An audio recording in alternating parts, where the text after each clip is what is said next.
Shane Van Gisbergen picks up another top 10 finish and scores a 6th place finish at Phoenix International Raceway. What's going on, guys? It's Daniel and welcome back to our video.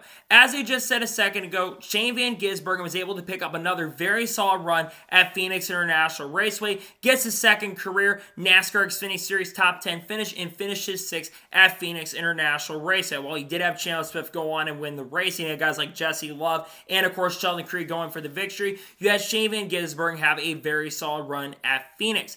SVG struggled in the beginning of this race, is back around 20th or 21st, but as the race progressed, Shane Van Gisbergen was getting better. He was gaining positions on pit road, was picking up a position or two on pit road, and was in the top 20 for most of the second half of this event, and it seemed like he was starting to get better. Now, he did get helped a little bit. I'm just going to point this out. He did get helped a little bit by the big wreck that happened with around 60 laps to go.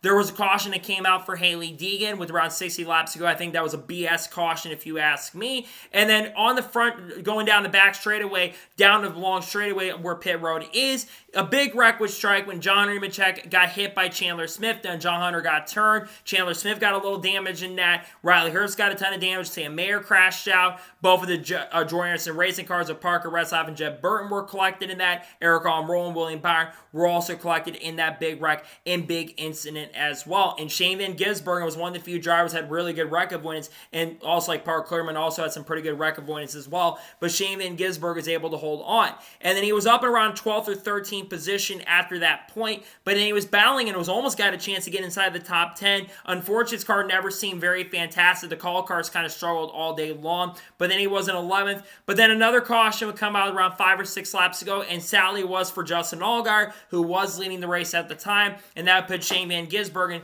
into 10th position to put him in a very solid and good position to get a top 10.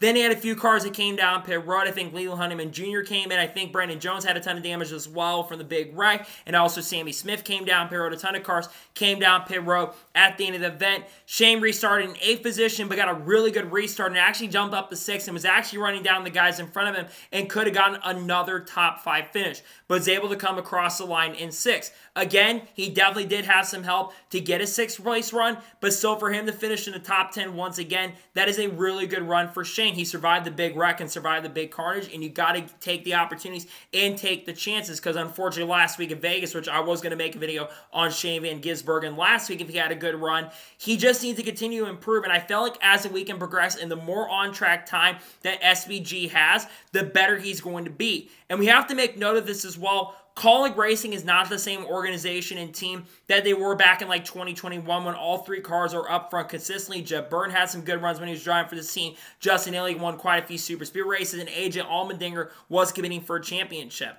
AJ Allmendinger, a teammate of his, was having engine issues and engine trouble in the race. There was just a lot of issues coming up for the team and organization, and they just seems like that Kaulig Racing has really fallen off and fallen from grace. But SVG was able to be the highest finishing driver at the Kaulig Racing team, and for him to get another top 10 finish is good. And I think the more experience he gets and the more wheel time he gets in that number 16 car, or 97 car, I should say, I think he's going to get better. I mean, he just announced recently that he's going to have another NASCAR Cup Series race at Daytona International Speedway on his schedule. He's going to run 8 Cup Series races, and by the way, his first Cup Series race this season, unless things change, because there's been no announcement of who's going to be in that 16 for Bristol. To my understanding, it's probably going to be Josh Williams or maybe someone like a Matt DiBenedetto, but we're not entirely sure at this point. But maybe SVG can make his NASCAR Cup Series debut, or maybe can make his Truck Series debut. It's her second or third starter, I should say. It certainly is possible.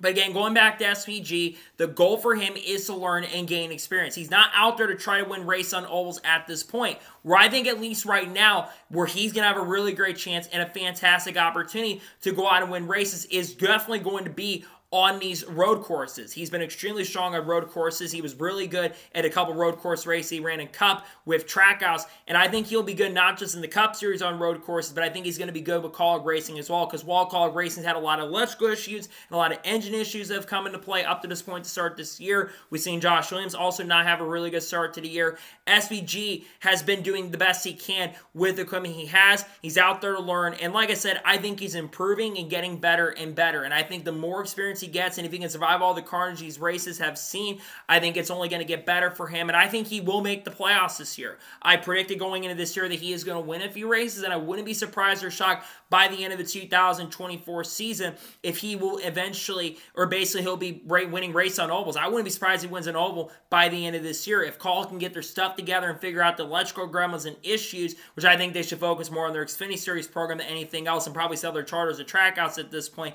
I think it will only make things a little bit better for him. And like I said, I think eventually he's going to go full-time Cup Series racing. It's no secret that Justin Marks would like to have 4 full-time cars. He wants Zane Smith to be a full-time driver in that team. He wants to keep Daniel Suarez, who just most recently won a race. He also wants SVG to be full-time, and Ross Chastain, we know he's not going anywhere anytime soon.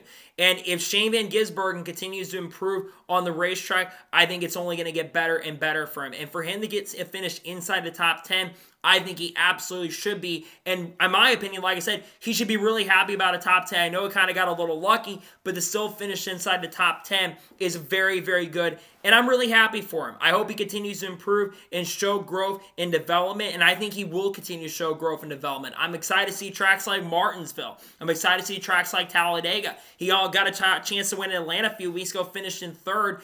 I think he's only going to get better, and I'm excited to see what he can do because I was rooting for him to finish really good today because, let's be honest, the racing at Phoenix was not absolutely amazing. It was okay, but it wasn't absolutely amazing. The Xfinity Series in a nutshell this year has not been as good in previous years. I am excited for COTA, though, because the Xfinity Series always puts on amazing and good road course racing, and I expect that Shane Van Gisbergen is going to be up front with drivers like Kyle Larson and his teammate AJ Allmendinger. I expect Sam Mayer to be up front, contending for the win and contending for the victory there. And in a nutshell, I think that SVG is going to have a very solid and good year this year, and I think he's going to get better. To have only one finish so far outside of the top 20 is really impressive. I think it's only going to get better for him, and I'm excited to see what he can do coming up in a couple weeks of COTA because, of course, the Xfinity Series is off this upcoming week at Circuit Americas. I do expect that Shane Van Gisbergen is going to get better. He's going to get stronger, and I think he will continue to show a lot of improvement in this series going forward into the future. So, that is going to be today's special video on Shane Van Gisbergen finishing inside the top 10 at Phoenix. I want to thank you guys for watching. Please subscribe to the channel, notifications on, so if I win a video, does go live on my channel.